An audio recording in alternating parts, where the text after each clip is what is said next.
Hello and welcome back to our channel. For today's video is how to use Google Maps offline on phone. You can download areas and navigate on offline. You can save an area from Google Maps to your phone or tablet and use it while you're offline. You're unable to download offline maps in some countries or regions because of contractual limitations, language support, address formats, or other reasons.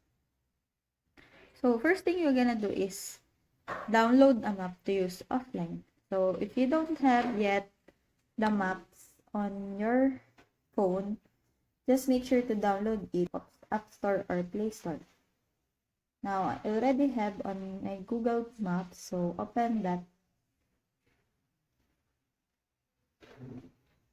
So to download a map to use offline on your Android phone, make sure that you're still connected to the internet and signed in to Google Maps. Then, let's search a place like, for example, Manila. And if you press that and press again the three dots on the upper right corner, press the download offline map and press download.